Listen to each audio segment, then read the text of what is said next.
In the several months that I had shared the Baker Street lodgings with Sherlock Holmes, I was consistently amazed by the indefatigable energy he poured into his never-ending war on crime. But my physician's eye could see the strain that perhaps another wouldn't have noticed. Thus it was one morning that I prevailed upon him to join me for a day in the country. All seemed tranquil at first, but I was to learn, as I did in later years, that when Sherlock Holmes did not seek trouble, it often sought him.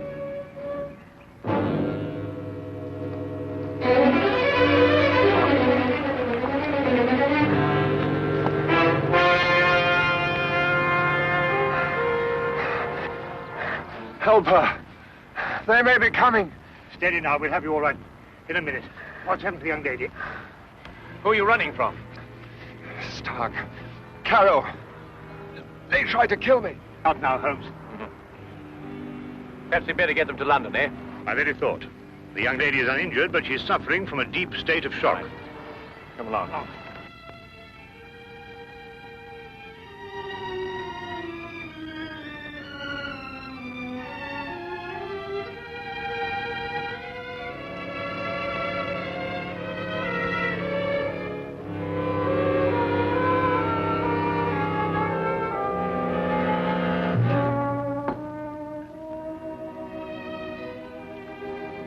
Drink this, will you?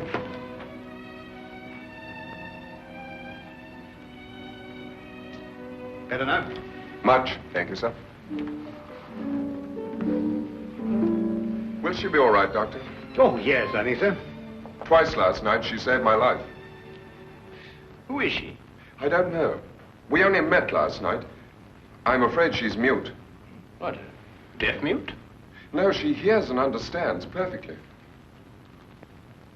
How did you meet her? Well, it all started yesterday afternoon. Seems an eternity since then. I was in my office, facing the realities of my professional situation. I suppose that everyone finds his first venture into independent business to be a dreary experience. After a year of it, I'd about decided to admit failure and seek employment with some recognized firm. It was at that point that I received a client. Mr. Hatherley? His name was Colonel Lysander Stark.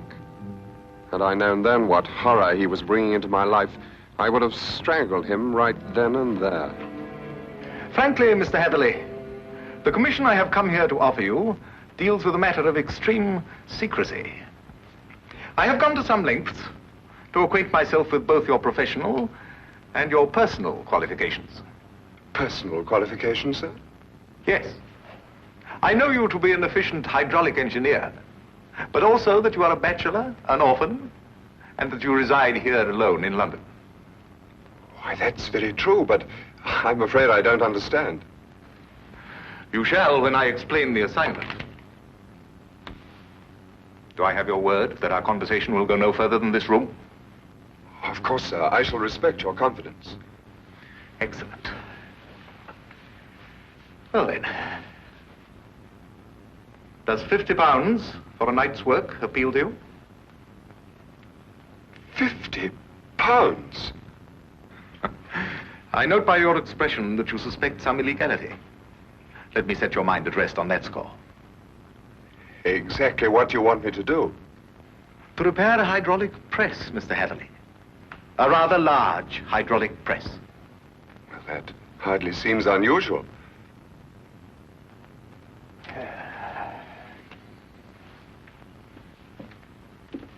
For some years, I have owned a small place in the country just outside London. Recently, it has come to my attention that the land contains a vein of something commonly called fuller's earth.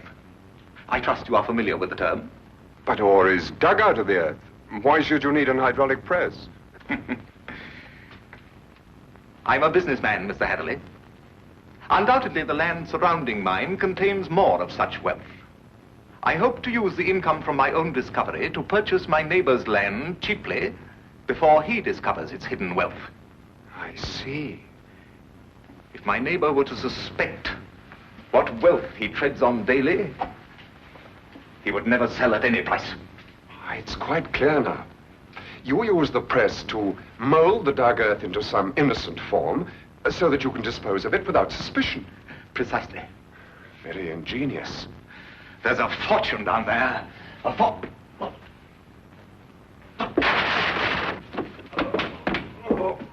Is anything wrong? What is it, Colonel Stark? Can I get you something?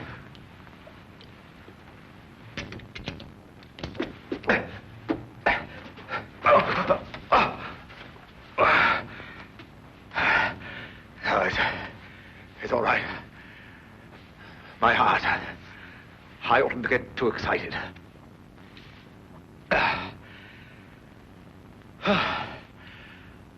Well, I've put my trust in you, Mr. Heatherley. Do you accept the commission? When do I begin, sir? I promised to meet him that night, last night, at Ayford Station. The time he suggested was quite late, 11:30, but he insisted that it would be less conspicuous. I freely admit that the money kept me from exercising a more natural curiosity at such bizarre proceedings. One point, sir. When we encountered you, admittedly you were in a highly nervous state, but you kept repeating that they were after you. Did this man Stark have a confederate? Yes, a foreigner, a man named Carrow. I was to meet him later that night. Go on. Last night I boarded the train to Ayford and arrived there a little past 11 as ordered. And Colonel Stark was waiting? He was. We drove for almost an hour, and then we stopped suddenly, and he almost pulled me into a darkened house. Stark muttered under his breath as he fumbled to strike a match, but suddenly a light appeared at the top of the stairs.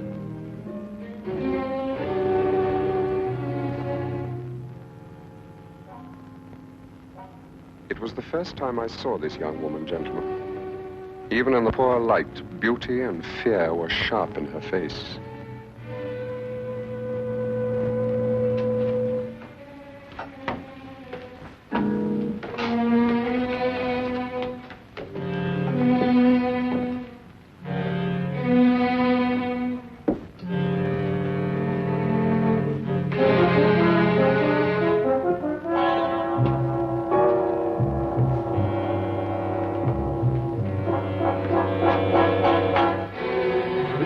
Is our housekeeper. How do you do, miss? She cannot answer you, I'm afraid. She is quite mute. I forgot to tell you that I have a colleague, Monsieur Carrow, brilliant mineralogist. I'll fetch him for you, if you'll excuse me for a moment. By all means.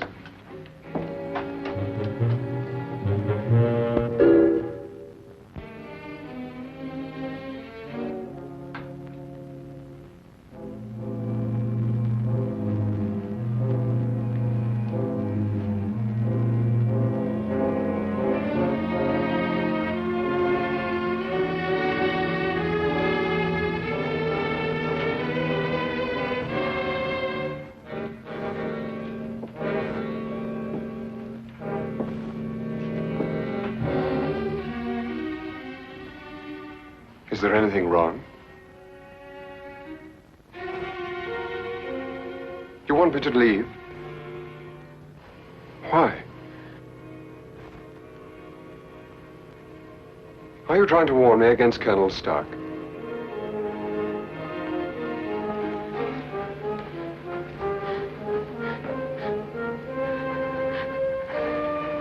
But why should I fear Colonel Stark? I only met him this afternoon.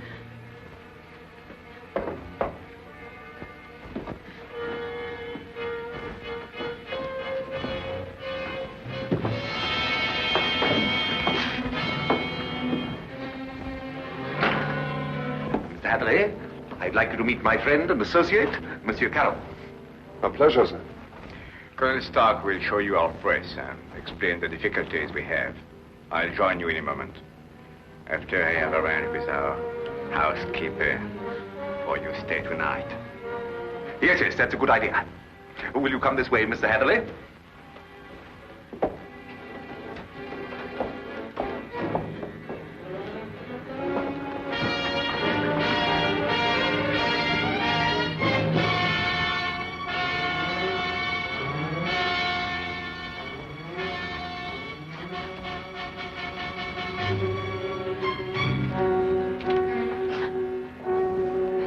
I thought you have learned better, my dear. Perhaps I'll have to send you back to school.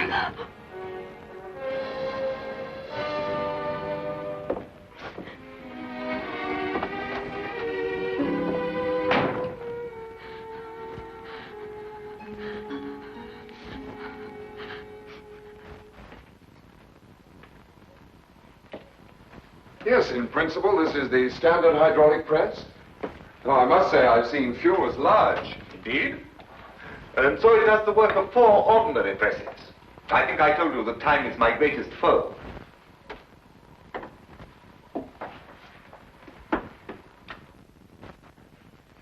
Would you bring more light, please?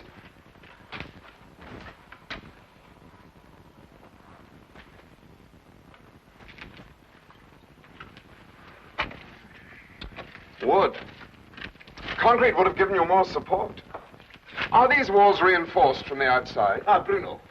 I was just about to explain to Mr. Hatherley that all the walls except the one he is examining are reinforced. However, There's no trouble with the walls.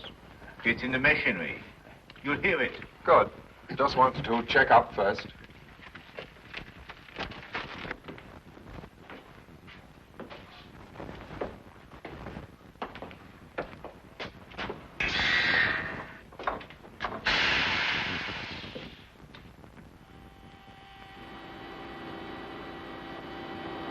Now listen.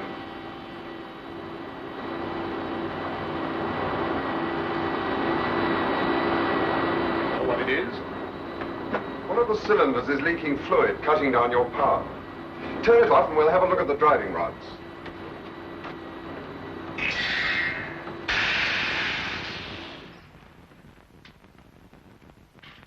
I knew what I was after, and the rest proved to be no problem. Of course. You knew by then the true purpose of the press. Not quite. Although I was sure it was not for making dirt brick molds.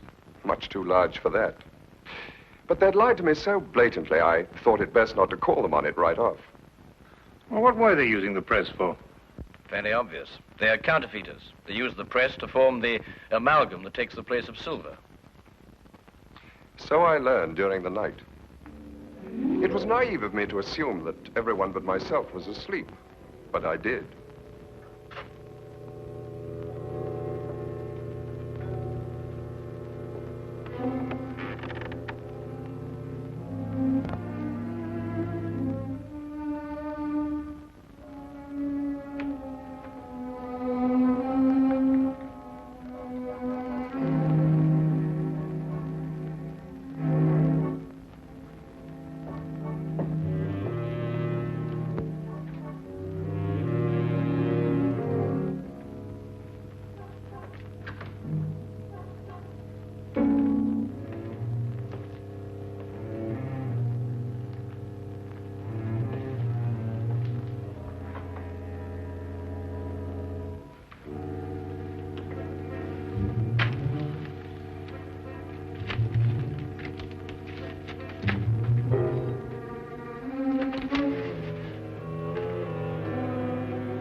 It's amalgam, Mr. Hatherley.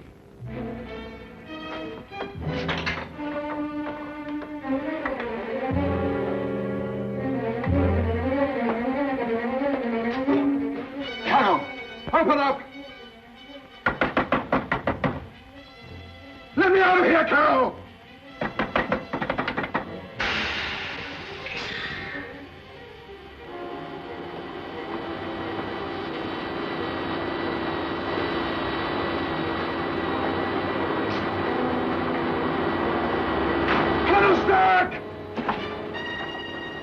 No one knew better than myself what that sound meant.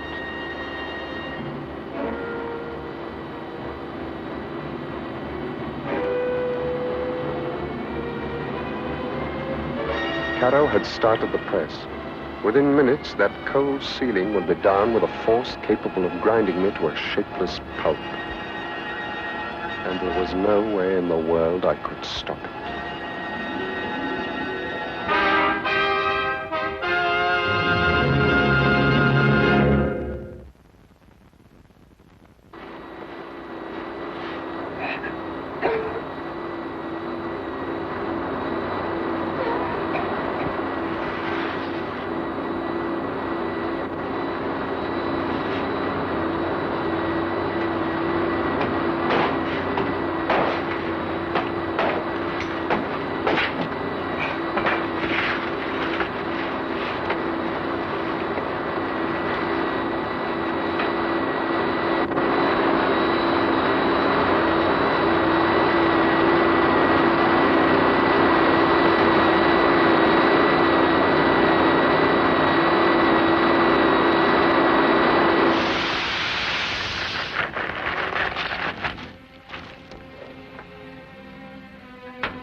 will come with me.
What is this?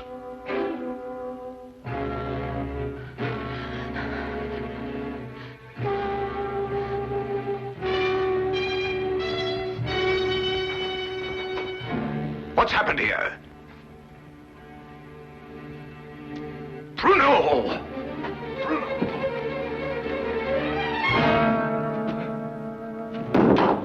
No. No.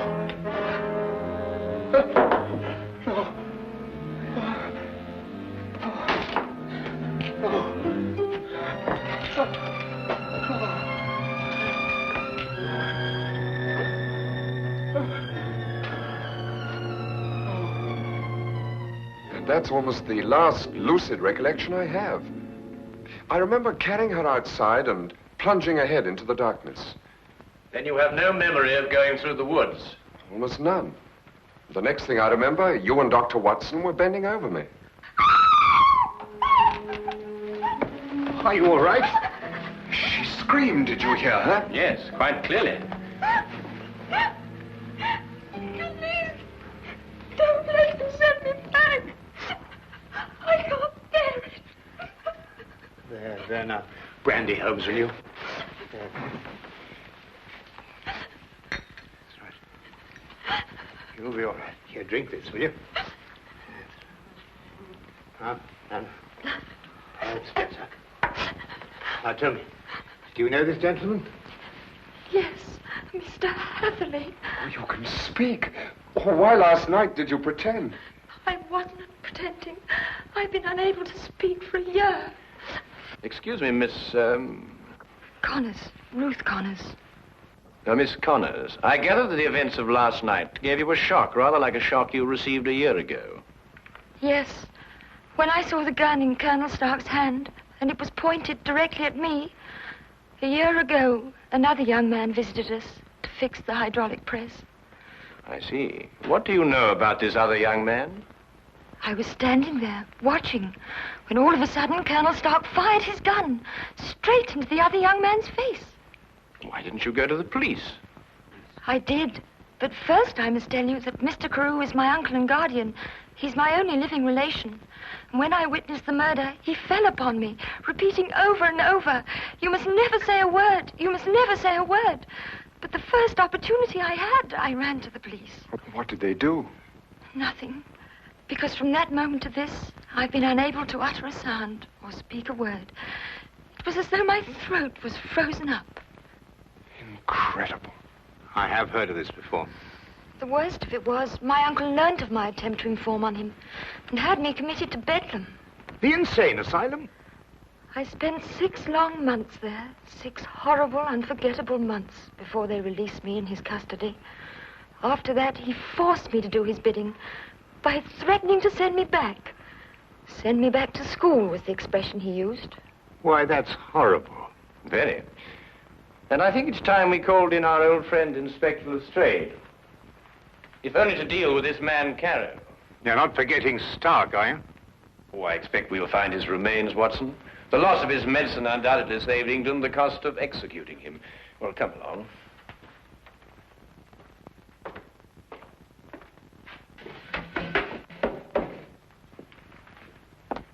Now that young Mr. Hatherley tells us about neglecting the candle while he made his escape, I can place the blame for the fire. You sure it was Colonel Lysander Stark whose remains you found here? No doubt. Several articles of authentic identification, no doubt. Anything else? No, Inspector. Sorry. All right, thank you, Constable. Now where's Holmes got himself to? He just went down to the station. He said he'd be back in a minute. Look here, if Holmes thinks he can do... I'm sorry to keep you all waiting. Well, everything's settled, Lestrade? About as settled as it's likely to be. Stark's dead. Carter's escaped. The only thing now is to go back to London and put out an alarm for him. Oh, dear. Well, tell me, what about the money? What money? Well, you know, the money they were making, the counterfeit. Have you found any? Well, no. Oh, I suppose Carter took it with him. Well, the man would have to be pretty desperate indeed to even bother with real money, let alone counterfeit. What are you suggesting, Holmes? Miss Connors, the only carriage used here is the carriage that Mr. Hatherley rode in. Is that right? Why, yes, I think so. I see. And that carriage has been in the livery stable since last night. Thanks to an obliging constable, I found one of Mr. Carrier's footprints. But there was no trail of similar prints leading away from the house. Mark you, I didn't imagine that he would try and make his escape on foot. How did he get away then? He didn't, my dear fellow. He's still in his house, hiding somewhere. What? Mr. Holmes, there's a cellar where... I examined that cellar myself. No, I mean the special cave they dug under the house to hide the money. And there must be an entrance from the house itself. Well, I wasn't permitted to know exactly where, but I'm sure it was in this room somewhere. Thank you. Well, let's try and see, shall we? I beg your pardon.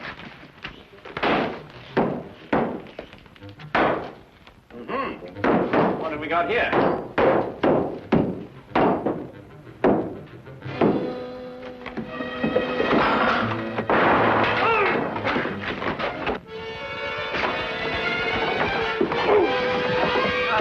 Very neat, Watson. Oh, there wasn't anything to it. Now then, what have we got here? Oh, just nicked me, Doctor. Nothing serious. Well, we'll have a look at it anyway. Hold on. Some of you may lend a hand in here. That's that. I don't believe you'll have any more trouble with Mr. Carew. This has been a nasty business all round. I've lost my £50 fee, been roughed up, but it could have been worse, I suppose. A good deal worse, my friend. For example, I believe this is yours. Mine. Yes. What is it? Your shoe, I believe. I recovered it from the press. Yes, it makes one think, doesn't it? Well, Watson, you were quite right. A day in the country can be quite relaxing.